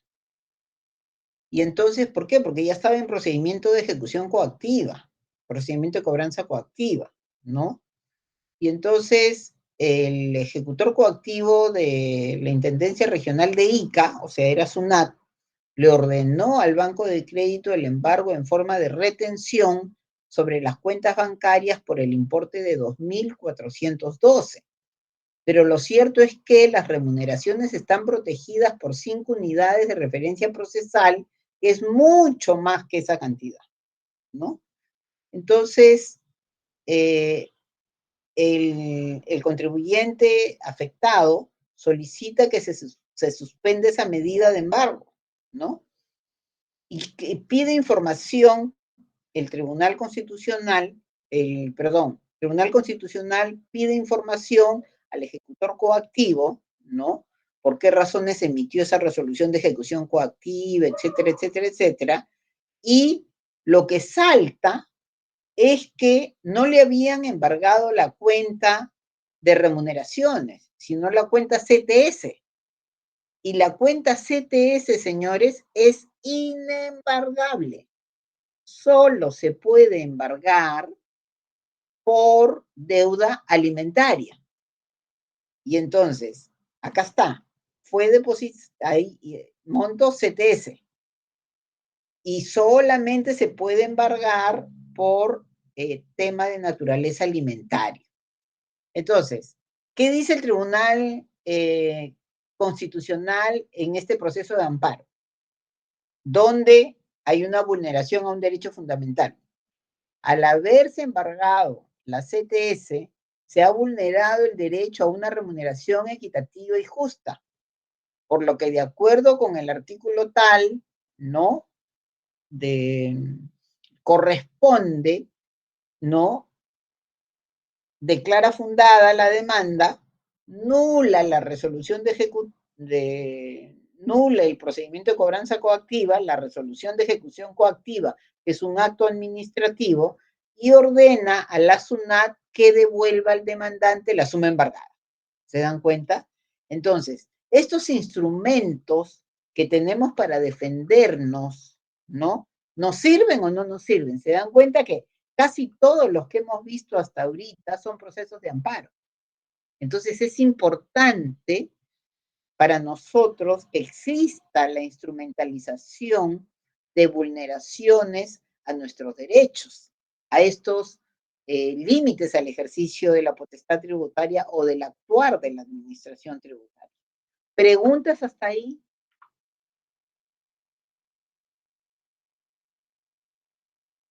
Señores, yo haría 500 preguntas. ¿Eh? ¿No hay preguntas? ¿Continúo? Doctor, Y vemos... Sí, dime. Sí, bueno, hemos estado viendo excepciones respecto a la protección de los derechos, ¿no? En el siguiente caso, las pensiones, luego la intimidad. Sin embargo, también pienso yo que habrá jurisprudencias que usted tendrá tal vez en la mente respecto a la capacidad que tiene la administración tributaria para poder ejercer sus potestades. Por ejemplo, Ah, por supuesto, en un claro tema que de sí. integridad personal, el caso Flores Llerena es un caso muy sonado porque iban a hacer una prueba de ADN, trató de meter una habeas corpus, obviamente se lo negaron porque era razonable, porque se estaba investigando por abuso sexual. Entonces eso le da la razón y marca un límite hacia el derecho. Sí, Algo así. sí, totalmente. O sea, mira, yo tengo, nosotros vamos a trabajar, si te das cuenta al final del sílabus, muchas sentencias del Tribunal Constitucional. Lo que pasa es que yo estoy utilizando las sentencias del tribunal ahora para, para que ustedes puedan entenderme con casuística estos límites o principios a la potestad tributaria. ¿Sí me sigue, no es cierto? Esa es la finalidad de lo que estoy buscando. Yo no estoy haciendo un trabajo de sentencias del Tribunal Constitucional en vulneración a los derechos en general. Eso lo vamos a ver al final, que creo que lo hacemos en una o dos clases. Solamente sentencias del Tribunal Constitucional. Pero también tengo un par de PPTs que encantadas, si los puedo pasar en la próxima clase y lo vemos en 5 minutos. Yo les voy contando y les digo, miren esta, miren esta, miren esta. Ahora, si tú tienes una interesante, mándamela a mi correo electrónico, pues encantada lo analizamos, ¿no? Pero hay muchísimas, o sea, estamos hablando de que yo cojo, ¿no? Lo que considero que me sirve para explicarles un concepto. Pero eso no quiere decir que son las únicas, ¿no? Entidades. O sea, lamentablemente nosotros nos encontramos en una situación de desventaja ante la administración tributaria, ¿no? Muchas veces la administración tributaria, y eso lo vamos a ver en fiscalización, tiene límites temporales, límites espaciales, ¿no? Límites constitucionales que no los respetan, ¿no? Entonces, sí, sí, sí, sí. Pero si quieres, mándame la que me has mencionado, pues, ¿no? ¿Cuál es tu nombre? Ah, doctora, soy Mariano Bustamante. Ya, Mariano, mándamela a mi correo. Listo, ¿Ya? doctor. Listo, perfecto. Entonces, conversemos un poquito sobre el principio de no confiscatoriedad, que es el último límite al ejercicio de la potestad tributaria. ¿Recuerdan? Antes existía la confiscatoriedad, pero vimos en las constituciones que se comenzó a prohibir los tributos confiscatorios, ¿no? Y entonces ahí tenemos el límite al ejercicio de la potestad tributaria, ¿no? En fin, ¿dónde está recogido el principio de no confiscatoriedad? En el artículo 74. No salimos todavía del artículo 74. Miren qué importante, ¿no? Y acá, ¿qué está en juego? ¿Qué se protege? A ver, díganlo ustedes. ¿Qué se protege, señores? La propiedad, El derecho a la... propiedad. Exactamente, ¿no es cierto? Entonces, protege el derecho a la propiedad tanto en el sentido subjetivo, ¿no? De tal manera que se prevé que una ley tributaria pueda afectar gravemente mi esfera patrimonial, ¿no? Es decir, utilizar. ¿Cómo ponemos un límite a que el derecho tributario no pase la barrera de lo tributario a lo confiscatorio? ¿Me siguen? El IGB es del 18%. ¿Qué les parece si el día de mañana sale una ley indicando que el IGB, por los problemas que tiene el país, se eleva al 38%? ¿Eso qué les parece? ¿Constitucional o inconstitucional? Señores, el impuesto predial. Mientras más predios tienes, mientras más cuesta tu predio, más pagas, ¿no? ¿Qué les parece si el día de mañana, ¿no?, sale una modificación a la ley de tributación municipal y en relación al impuesto predial se eleva al 20% del valor del predio, del valor de mercado del predio? ¿Constitucional o constitucional? Inconstitucional. Totalmente, ¿no? En 5 años ya tendría que haber pagado yo al fisco el monto de mi predio. No tiene ningún sentido. O el impuesto de alcabala. El impuesto de alcabala antes era el 3% de valor de autovalúo. Luego se modifica la ley, ¿no? Lo cual me pareció a mí una exageración, que es, como es actualmente, el 3% del valor de la venta. Pero ¿qué pasa si el día de mañana, o sea, cuando alguien compra un predio, tiene que pagar como comprador el 3% del valor del predio? Ojo, pero ¿qué pasa si el día de mañana se modifica esa ley del impuesto predial y se dice que ya no va a ser el 3% del valor de venta, sino que va a ser el 30% del valor de venta? Entonces, un departamento de 100.000 soles, que hoy habría que pagar el 3%, a partir del día siguiente que sale la norma habría que pagar el 30%. Totalmente inconstitucional, ¿o no?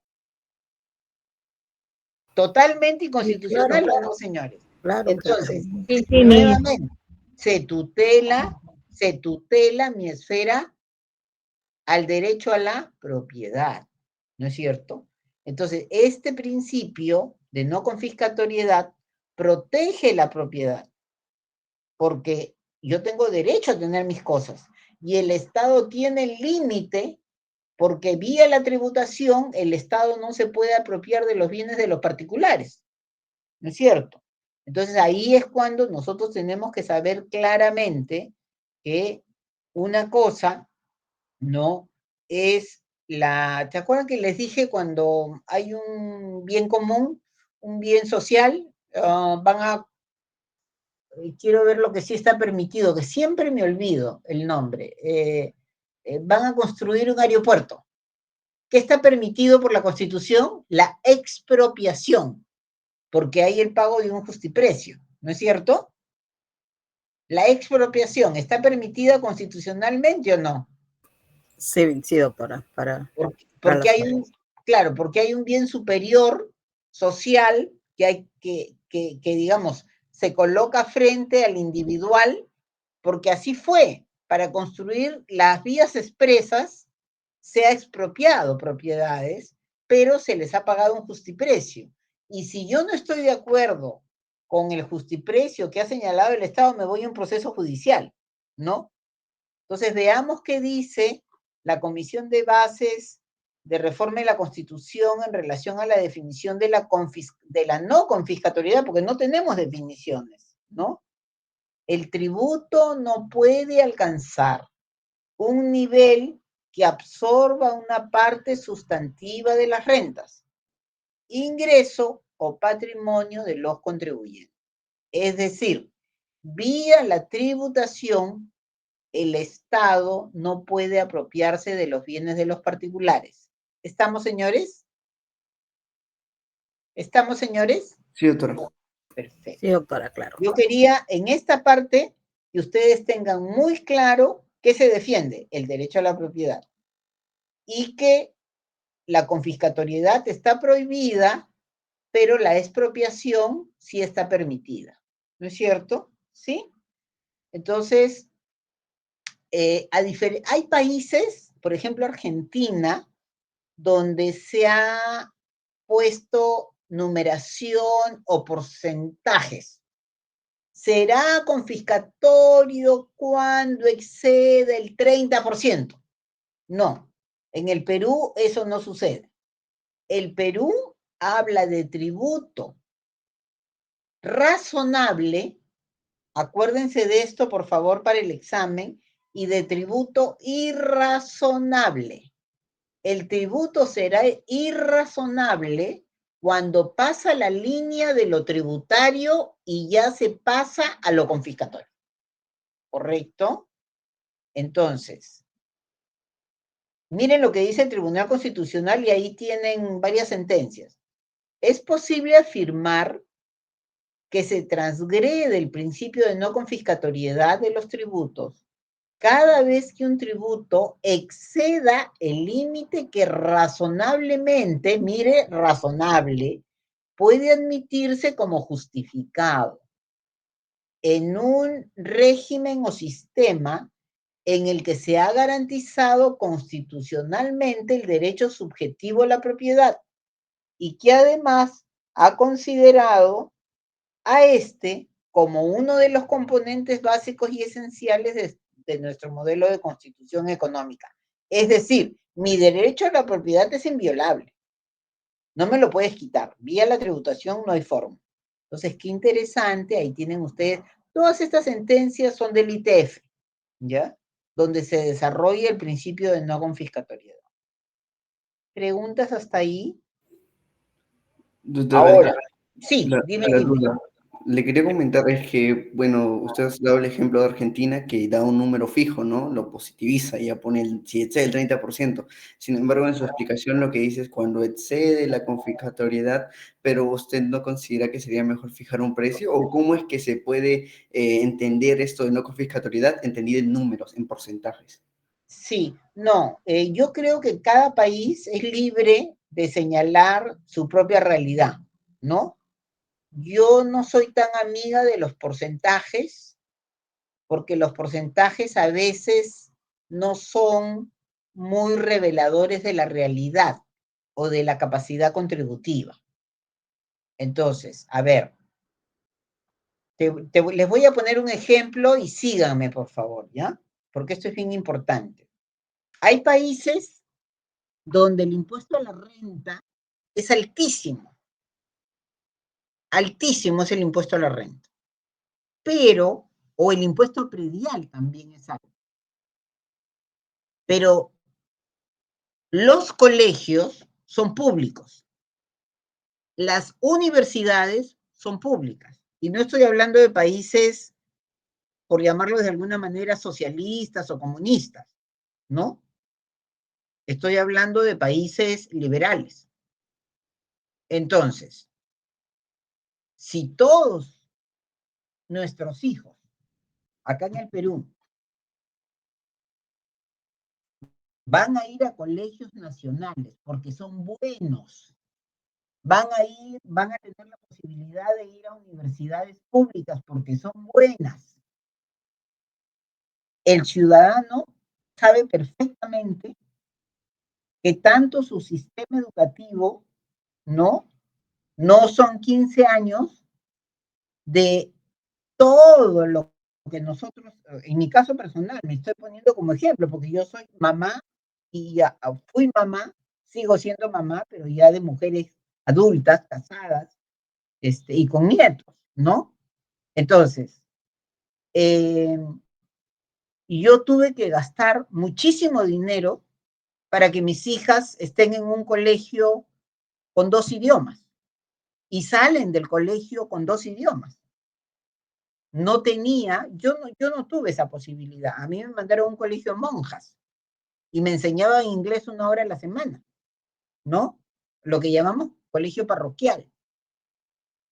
Pero acá hay todo tipo de colegio para todo tipo de bolsillo, ¿no? Entonces, ustedes tienen la suerte de estar en una universidad donde no se paga.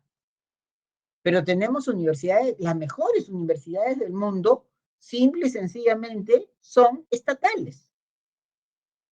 Entonces, yo no me quejo si mi hija va a poder entrar a la universidad, porque es más, ingresas a la universidad sin dar examen, porque hay tanta oferta de universidad que no tienes que dar un examen para ingresar a la universidad. No hay academias de preparación, simplemente ingresas. Ahora, que te mantengas es otra cosa. Me estás siguiendo, ¿no es cierto?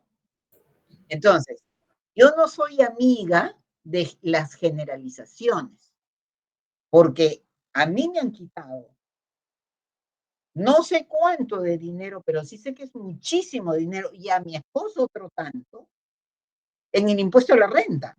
A veces pagábamos lo que paga una camioneta de esas fichazas, ¿no? Y ustedes me dirán, Carmen, pero has ganado. Sí, no me quejo, he ganado, pero mi esfuerzo me ha costado, mi trabajo me ha costado. Y yo he tenido que pagar colegios privados caros, y he tenido que pagar universidad privada cara. Entonces,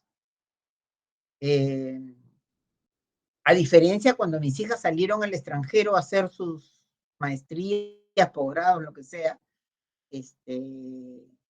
era gratis, ¿no? Entonces, no sé si me estás siguiendo. ¿No? Cuando me refiero a ti, me refiero a todos, ¿no? Me estás siguiendo que las generalizaciones no son buenas, porque nuestra realidad no es la realidad de otros países. Entonces, nosotros tenemos nuestra jurisprudencia ha optado por el tributo, que es un tributo que uno dice, sí, pues efectivamente, no, es razonable el monto del pago de los tributos. En realidad nuestros tributos no son altos, ¿sí?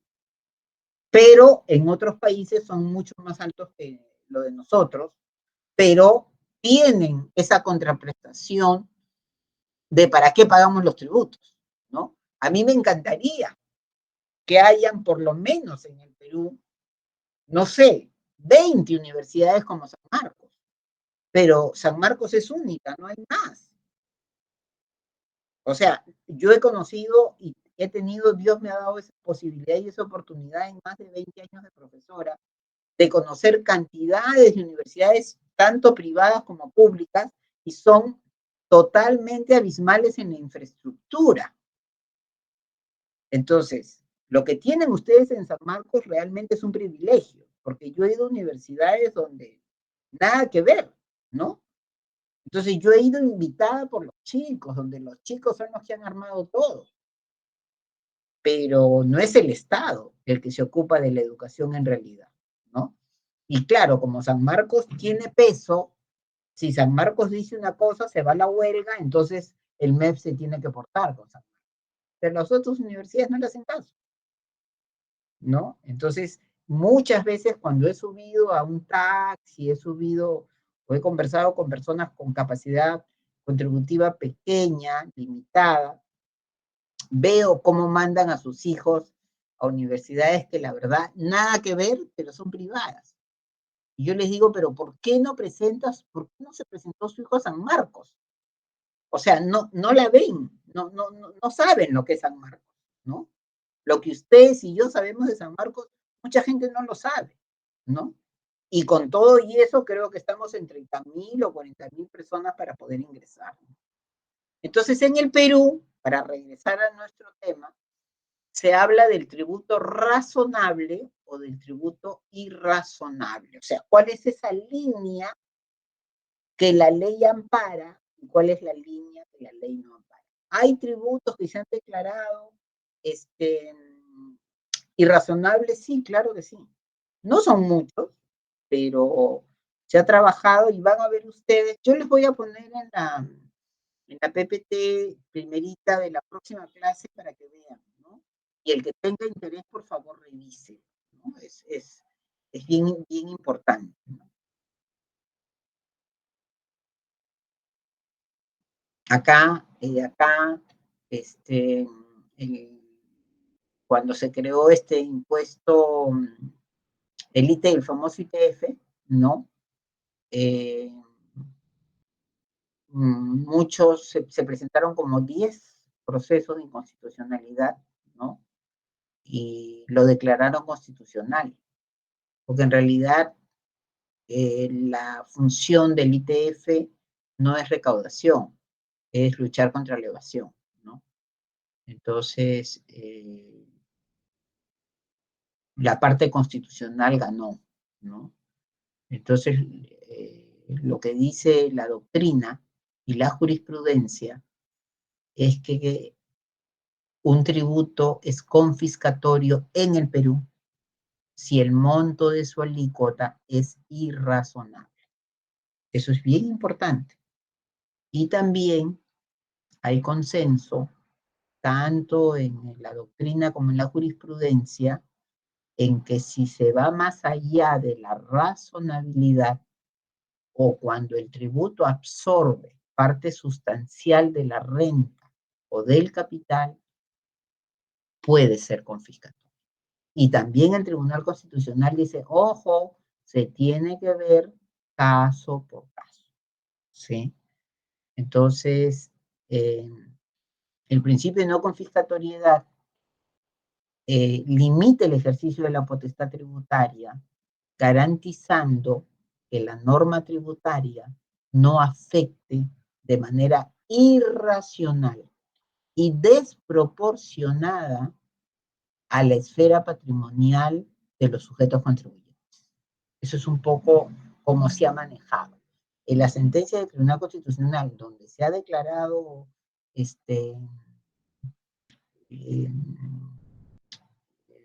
tributo confiscatorio, ¿no? Lo han llamado irrazonable. Y les voy a contar un caso. Cuando se creó el impuesto a los casinos y máquinas tragamonedas, ¿recuerdan? O sea, no importa que no lo recuerden, pero saben que existe un tributo a los casinos y máquinas tragamonedas. Eso sí lo saben, ¿no es cierto? Señores. Sí, doctora. Ya. Entonces, la primera norma que crea este tributo se equivocó, pues, ¿no? Y señaló, no recuerdo el monto de la alícuota, pero señaló que se iba a pagar una alícuota en función de la cantidad de máquinas que se tenía. Ojo, en calidad, en cantidad, en relación a las máquinas. ¿Tienes 100 máquinas? Vas a pagar un porcentaje de esas 100 máquinas.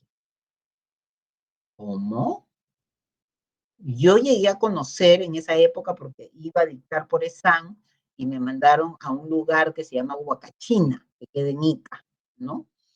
Y entonces yo estaba hospedada en un hotel ahí, ¿no? Y en la noche me llamó mucho la atención, porque de vez en cuando por ESAN iba a Huacachina, y yo me acuerdo que le dije a mi esposo, me llama mucho la atención porque parece que ahí hay un casino de máquinas tragamonedas, ¿no? Y yo le dije, cuando termine de dictar, me gustaría verlo. ¿Y qué pasó?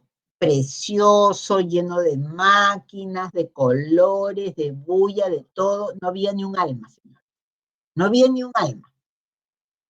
Entonces, ¿cómo vas a crear un tributo en función al número de máquinas? ¿Qué se graba? ¿El número de máquinas o la utilidad? Señores, ¿qué se graba? La utilidad. La utilidad. Entonces, ¿ese tributo era confiscatorio o no? Claro que era confiscatorio. ¿Por qué? ¿Por qué? Porque evidentemente era absolutamente irracional. Entonces, se declaró inconstitucional y la norma se cambió. ¿Estamos? Entonces, ahora sí es en función a la utilidad, como tiene que ser. Pero no puede ser, pues, en relación a la cantidad de máquinas que tiene, ¿no? Eso abona en relación a lo que le comentaba a su compañera. ¿Sí, señores? Y entonces, ¿qué nos tutela, no? O cómo instrumentalizamos estos mecanismos de defensa con las llamadas garantías constitucionales que están reguladas en el Código Procesal Constitucional, ¿cierto? Artículo 200 de la Constitución, ¿no? Todo lo que es el TC del 201 al 205 y el Código Procesal Constitucional es el instrumento que nos sirve para defendernos cuando queremos interponer un proceso de amparo, de habeas corpus, que lo vamos a trabajar después, ¿no? Entonces, el Código Procesal Constitucional, por alguna razón, no utiliza la denominación de garantías constitucionales como yo las llamo. No dice procesos constitucionales, ¿no? Pero al final es lo mismo porque es un mecanismo en el cual encontramos la forma de defender, ¿no? Entonces, hay dos tipos de procesos. Y con eso vamos a ir cerrando la clase de hoy día, ¿ya? Los procesos de tutela de derechos, que es básicamente en materia tributaria se utiliza mucho el proceso de amparo, que protege todos los demás derechos que no se tutelan en los demás procesos, como el habeas corpus y otros, ¿no? El habeas corpus, ya lo conocemos, tutela el derecho a la libertad individual de las personas. Yo tengo el derecho de pasar al libre tránsito. No me puedes detener, ¿sí? Sin embargo, nosotros hemos tenido, cuando ustedes no habían nacido, un impuesto de salida al país. Para yo poder salir del país, de la noche a la mañana se creó un impuesto, ya yo estaba casada, tenía 2 hijas, chicas todavía, y se crea un impuesto de salida al país en esa época de $38, $39, que era evidentemente un proceso, un tributo inconstitucional, pero como me afectaba mi cuerpo, yo tenía que poner un proceso de habeas corpus. El problema era que no podía viajar. Entonces, a mí me ha tocado pagar ese tributo inconstitucional. Pero he tenido amigos que por principio, o porque lo podían hacer, no han pagado, se han ido al habeas corpus y han salido sin pagar nada. ¿Sí, señores? El otro gran proceso que van a encontrar ustedes en cantidades de casos es el famoso proceso de amparo, que son todos los demás casos. Sí, señores. No estamos acá para aprender constitucional, porque eso ya lo saben ustedes. Y los procesos de tutela constitucional, el más conocido es el proceso de inconstitucionalidad, ¿no? Que ustedes saben, sale una ley, último párrafo de la Constitución, artículo 81 del Código Procesal Constitucional, y es de competencia exclusiva del Tribunal Constitucional, o sea, una sola instancia, y procede contra normas de rango de ley que infringen la Constitución en todo o en parte, en el fondo o en la forma. ¿Sí? ¿Preguntas? ¿Preguntas, señores?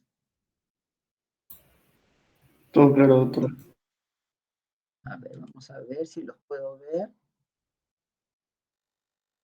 Ahí los veo, creo que no. Acá los veo, acá sí los veo.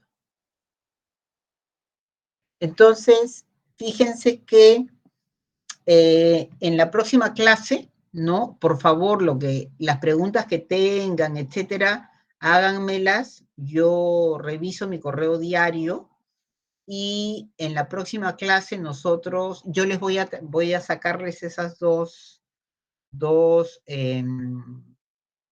o tres presentaciones de principios del derecho constitucional tributario que ha trabajado el Tribunal Constitucional, que no necesariamente está pues totalmente al día, y vamos a trabajar el tributo. Por favor, revisen las PPTs y vayan leyendo las presentaciones para nuestro control de lectura. Estoy a su disposición si tienen alguna pregunta. Si no, nos vemos el próximo jueves. ¿Alguna pregunta? ¿No hay preguntas? Parece que no, doctora, al menos por mi parte todo claro. Ya, Katy, listo. Nos vemos el próximo jueves entonces. Que les vaya muy bien. Hasta luego, doctora. Muchas gracias. Hasta luego. Chao. Hasta luego, doctora. Muchas gracias. Chao, chao.